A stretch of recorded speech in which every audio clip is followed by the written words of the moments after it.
Part 2. The House of Eorl. Eorl the Young was lord of the men of Eorl.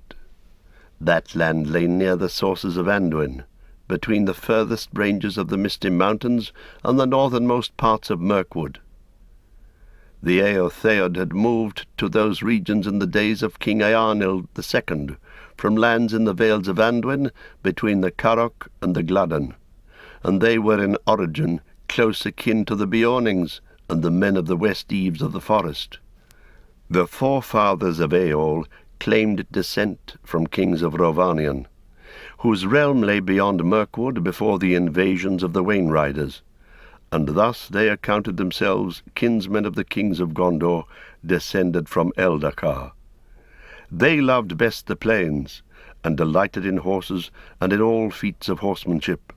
But there were many men in the middle vales of Anduin in those days, and moreover the shadow of Dol Guldur was lengthening. When, therefore, they heard of the overthrow of the Witch King, they sought more room in the north, and drove away the remnants of the people of Angmar on the east side of the mountains. But in the days of Leod, father of Eorl, they had grown to be a numerous people, and were again somewhat straitened in the land of their home. In the 2510th year of the Third Age, a new peril threatened Gondor. A great host of wild men from the northeast swept over Rovanion, and coming down out of the Brownlands, crossed the Anduin on rafts. At the same time, by chance or design, the Orcs, who at that time before their war with the dwarves were in great strength, made a descent from the mountains. The invaders overran Calenathan, and Cirion, steward of Gondor, sent north for help, for there had been long friendship between the men of Anduin's Vale and the people of Gondor. But in the valley of the river men were now few and scattered, and slow to render such aid as they could. At last tidings came to Eorl of the need of Gondor, and late though it seemed, he set out with a great host of riders. Thus he came to the battle of the field of Celebrant, for that was the name of the green land that lay between Silverlode and Limlight. There the northern army of Gondor was in peril. Defeated in the wold, and cut off from the south, it had been driven across the Limlight, and was then suddenly assailed by the Orc host that pressed it towards the Anduin. All hope was lost when, unlooked for, the riders came out of the north and broke upon the rear of the enemy. Then the fortunes of battle were reversed, and the enemy was driven with slaughter over Limlight. Eorl led his men in pursuit, and so great was the fear that went before the horsemen of the north that the invaders of the world were also thrown into panic, and the riders hunted them over the plains of Calenathan. The people of that region had become few since the plague, and most of those that remained had been slaughtered by the savage Easterlings. Cirion, therefore, in reward for his aid, gave Calenathan, between Anduin and Isen, to Eorl and his people, and they sent north for their wives and children and their goods, and settled in that land. They named it anew the Mark of the Riders, and they called themselves the Eorlingers, but in Gondor their land was called Rohan, and its people the Rohirrim, that is, the Horse Lords.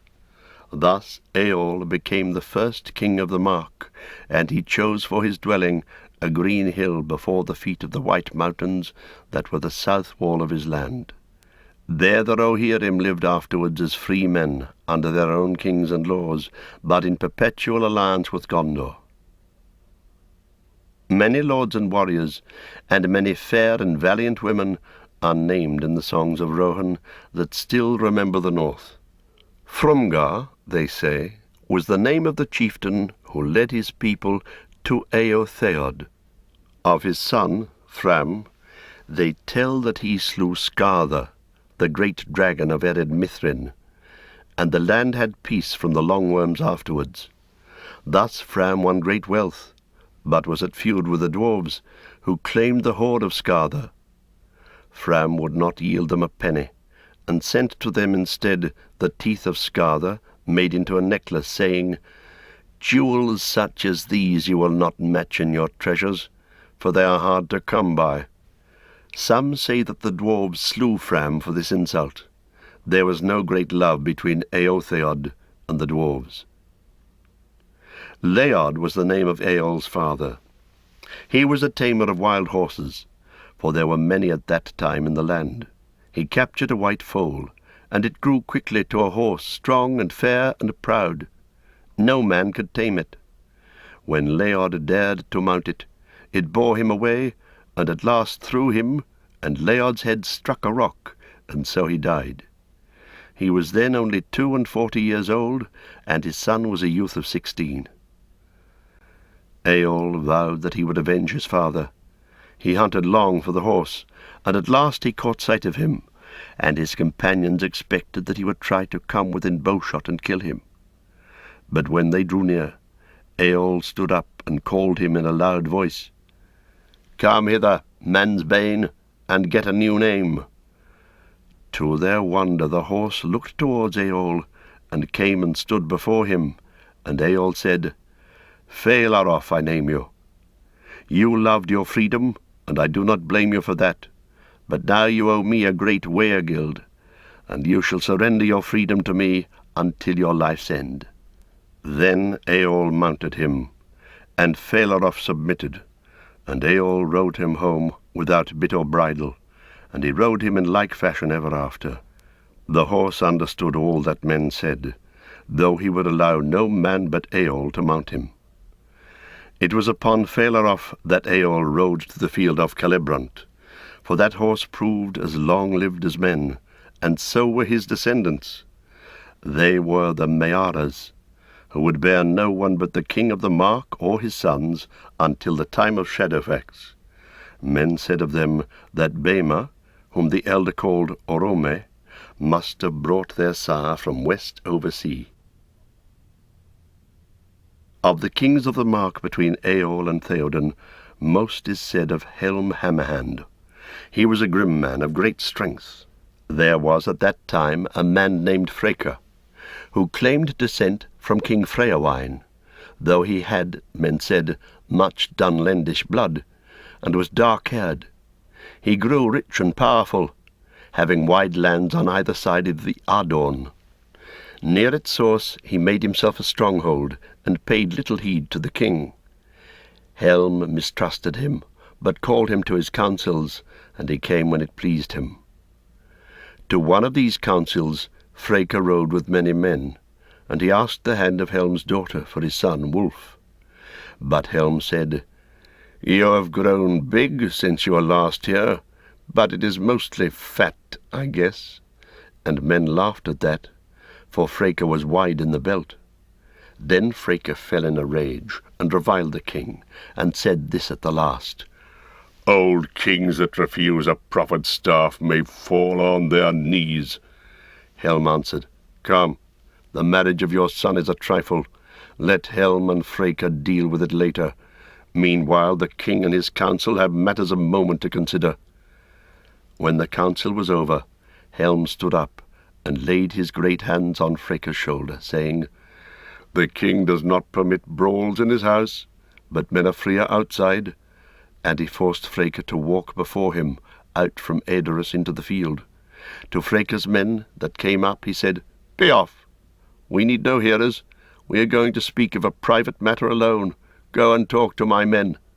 And they looked, and saw that the king's men and his friends far outnumbered them, and they drew back. "Now, Dunlending," said the king, "you have only Helm to deal with, alone and unarmed. But you have said much already, and it is my turn to speak. Freyka, your folly has grown with your belly. You talk of a staff. If Helm dislikes a crooked staff that is thrust on him, he breaks it. So." With that he smote Freyka such a blow with his fist that he fell back stunned, and died soon after. Helm then proclaimed Freyka's son and near kin the king's enemies, and they fled, for at once Helm sent many men riding to the west marches. 4 years later, in 2758, great troubles came to Rohan, and no help could be sent from Gondor, for 3 fleets of the Corsairs attacked it, and there was war on all its coasts. At the same time Rohan was again invaded from the east, and the Dunlendings, seeing their chance, came over the Isen and down from Isengard. It was soon known that Wulf was their leader. They were in great force, for they were joined by enemies of Gondor that landed in the mouths of Lefnui and Isen. The Rohirrim were defeated, and their land was overrun, and those who were not slain or enslaved fled to the dales of the mountains. Helm was driven back with great loss from the crossings of Isen, and took refuge in the Hornburg and the ravine behind, which was after known as Helm's Deep. There he was besieged. Wulf took Edoras, and sat in Meduseld, and called himself king. There Haleth, Helm's son, fell, last of all, defending the doors. Soon afterwards the long winter began, and Rohan lay under snow for nearly 5 months. Both the Rohirrim and their foes suffered grievously in the cold, and in the dearth that lasted longer. In Helm's Deep there was a great hunger after Yule, and being in despair against the king's counsel, Hama, his younger son, led men out on a sortie and foray. But they were lost in the snow. Helm grew fierce and gaunt for famine and grief, and the dread of him alone was worth many men in the defence of the Borg. He would go out by himself, clad in white, and stalk like a snow-troll into the camps of his enemies, and slay many men with his hands. It was believed that if he bore no weapon would bite on him. The Dunlendings said that if he could find no food, he ate men. That tale lasted long in Dunland. Helm had a great horn, and soon it was marked that before he sallied forth he would blow a blast upon it that echoed in the deep. And then so great a fear fell on his enemies that instead of gathering to take him or kill him, they fled away down the coombe. One night men heard the horn blowing, but Helm did not return. In the morning there came a sun-gleam, the first for long days, and they saw a white figure standing still on the dyke, alone, for none of the Dunlendings dared come near. There stood Helm, dead as a stone, but his knees were unbent. Yet men said that the horn was still heard at times in the deep, and the wraith of Helm would walk among the foes of Rohan, and kill men with fear. Soon after the winter broke. Then Frealaf, son of Hild, Helm's sister, came down out of Dunharrow, to which many had fled, and with a small company of desperate men he surprised Wulf in Meduseld and slew him, and regained Edoras. There were great floods after the snows, and the Vale of Entwash became a vast fen. The eastern invaders perished or withdrew, and there came help at last from Gondor, by the roads both east and west of the mountains. Before the year 2759 was ended, the Dunlendings were driven out, even from Isengard, and then Frealaf became king. Helm was brought from the Hornburg and laid in the 9th mound. Ever after, the white cymbal muna grew there most thickly, so that the mound seemed to be snow-clad. When Frealaf died, a new line of mounds was begun. The Rohirrim were grievously reduced by war and dearth and loss of cattle and horses, and it was well that no great danger threatened them again for many years, for it was not until the time of King Folkwyne that they recovered their former strength. It was at the crowning of Frealaf that Saruman appeared, bringing gifts, and speaking great praise of the valour of the Rohirrim. All thought him a welcome guest. Soon after, he took up his abode in Isengard. For this, Beren, steward of Gondor, gave him leave, for Gondor still claimed Isengard as a fortress of its realm, and not part of Rohan. Beren also gave into Saruman's keeping the keys of Orthanc. That tower no enemy had been able to harm or to enter. In this way, Saruman began to behave as a lord of men. For at first he held Isengard as a lieutenant of the steward and warden of the tower. But Frealaf was as glad as Beren to have this so, and to know that Isengard was in the hands of a strong friend. A friend he long seemed, and maybe, in the beginning, he was one in truth, though afterwards there was little doubt in men's minds that Saruman went to Isengard in hope to find the stone still there, and with the purpose of building up a power of his own.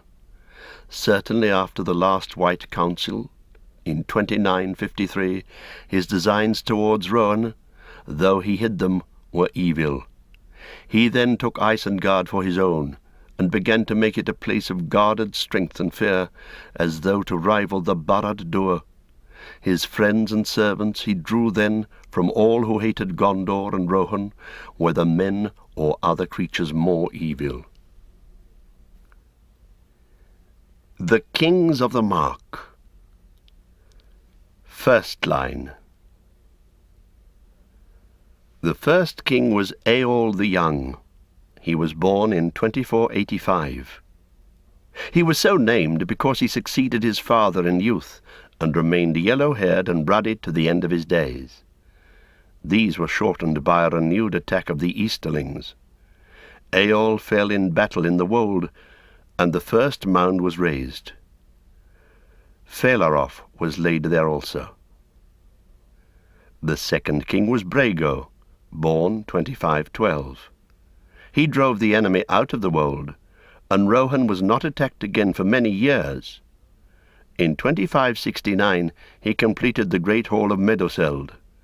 At the feast his son Baldur vowed that he would tread the paths of the dead, and did not return. Brago died of grief the next year.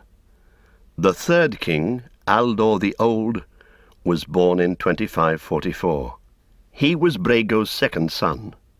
He became known as the Old, since he lived to a great age, and was king for 75 years. In his time the Rohirrim increased, and drove out or subdued the last of the Dunlendish people that lingered east of Isen. Harrowdale and the other mountain valleys were settled. Of the next three kings little is said, for Rohan had peace and prospered in their time. The fourth king, Freyr, was born in 2570. Eldest son, but fourth child of Aldor, he was already old when he became king. The fifth king was Freyawain, born 2594. The sixth, Goldwine, 2619. The seventh king, Deor, was born in 2644. In his time the Dunlendings raided often over the Isen.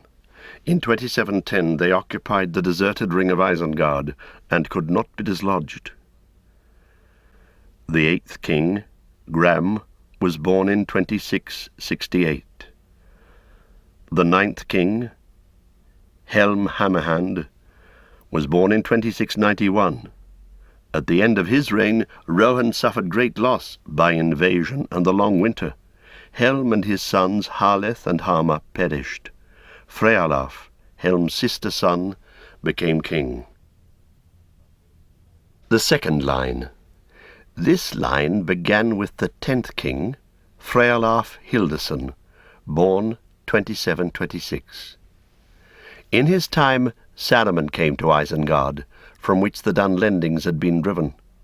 The Rohirrim at first profited by his friendship in the days of dearth and weakness that followed. The 11th king, Britta, born 2752, was called by his people Leofa, for he was loved by all. He was open-handed and a help to all the needy. In his time there was war with the orcs that, driven from the north, sought refuges in the White Mountains. When he died it was thought that they had all been hunted out, but it was not so. The 12th king, Walder, born 2780, was king only 9 years. He was slain with all his companions when they were trapped by orcs, as they rode by mountain paths from Dunharrow. The 13th king, Folker, 2804, was a great hunter, but he vowed to chase no wild beast while there was an orc left in Rohan. When the last orc-hold was found and destroyed, he went to hunt the great boar of Everholt in the Firian wood. He died of the tusk wounds that it gave him. The 14th king was Folkwine, born 2830. When he became king, the Rohirrim had recovered their strength. He reconquered the west march, between Adorn and Isen, that Dunlendings had occupied. Rohan had received great help from Gondor in the evil days. When, therefore, he heard that the Haradrim were assailing Gondor with great strength, he sent many men to the help of the steward. He wished to lead them himself, but was dissuaded, and his twin sons, Fulkred and Fastred, born 2858, went in his stead. They fell side by side in battle in Ithilien. Turin II of Gondor sent to Folkwyne a rich weregild of gold. The 15th king, Fengel, was born in 2870. He was the third son and fourth child of Folkwyne. He is not remembered with praise. He was greedy of food and of gold, and at strife with his marshals and with his children. Thengel, his third child and only son, left Rohan when he came to manhood, and lived long in Gondor, and won honour in the service of Turgon. The 16th king, Thengel, was born in 2905. He took no wife until late, but in 2943 he wedded Morwen of Losanach in Gondor, though she was 17 years the younger. She bore him 3 children in Gondor, of whom Theoden II was his only son. When Fengel died, the Rohirrim recalled him, and he returned unwillingly. But he proved a good and a wise king, though the speech of Gondor was used in his house, and not all men thought that good. Morwen bore him 2 more daughters in Rohan, and the last, Theodwyn, was the fairest, though she came late, the child of his age. Her brother loved her dearly. It was soon after Thengel's return that Saruman declared himself Lord of Isengard, and began to give trouble to Rohan, encroaching on its borders and supporting its enemies. The 17th king was Theoden, born in 2948. He is called Theoden Ednir in the lore of Rohan, for he fell into a decline under the spells of Saruman, but was healed by Gandalf, and in the last year of his life arose and led his men to victory at the Hornburg, and soon after to the fields of Pelennor, the greatest battle of the age. He fell before the gates of Mundburg. For a while he rested in the land of his birth, among the dead kings of Gondor, but was brought back and laid in the 8th mound of his line at Edoras. Then a new line was begun. The third line. In 2989, Theodwyn married Eormund of Eastfold, the chief marshal of the Mark. Her son, Eomer, was born in 2991, and her daughter, Eowyn, in 2995. At that time Sauron had arisen again, and the shadow of Mordor reached out to Rohan. Orcs began to raid in the eastern regions and slay or steal horses. Others also came down from the misty mountains, many being great Uruks in the service of Saruman, though it was long before that was suspected. Eormund's chief charge lay in the east marches, and he was a great lover of horses and hater of orcs. If news came of a raid, he would often ride against them in hot anger, unwarily and with few men. Thus it came about that he was slain in 3002. For he pursued a small band to the borders of the Emyn and was there surprised by a strong force that lay in wait in the rocks. Not long after, Theodwyn took sick, and died, to the great grief of the king. Her children he took into his house, calling them son and daughter. He had only one child of his own, Theodred his son, then 24 years old, for the queen Elfhild had died in childbirth, and Theoden did not wed again. Eomer and Eowyn grew up in Edoras, and saw the dark shadow fall on the hall of Theoden. Eomer was like his fathers before him, but Eowyn was slender and tall, with a grace and pride that came to her out of the south from Morwen of Losanach, whom the Rohirrim had called Steelsheen. The third line began with King Eomer Eodig. He was born in 2991. When still young, he became a Marshal of the Mark, and was given his father's charge in the East Marches. In the War of the Ring, Theodred fell in battle with Saruman at the crossings of Isen. Therefore, before he died on the fields of the Pelennor, Theoden named Eomer his heir, and called him king. In that day Eowyn also won renown, for she fought in that battle, riding in disguise, and was known after in the Mark as the Lady of the Shield Arm. For her shield arm was broken by the mace of the Witch King, but he was brought to nothing. And thus the words of Glorfindel long before to King Earnor were fulfilled, that the Witch King would not fall by the hand of man. For it is said in the songs of the Mark, that in this deed Eowyn had the aid of Theoden's esquire, and that he also was not a man but a halfling out of a far country, though Eomer gave him honour in the Mark and the name of Holdwine. This Holdwine was none other than Meriadoc the Magnificent, who was master of Buckland. Eomer became a great king, and being young when he succeeded Theoden, he reigned for 65 years, longer than all their kings before him, save Aldor the Old. In the War of the Ring he made the friendship of King Elessar, and of Imrahil of Dol Amroth, and he rode often to Gondor. In the last year of the Third Age he wedded Lothiriel, daughter of Imrahil. Their son, Elfwine the Fair, ruled after him.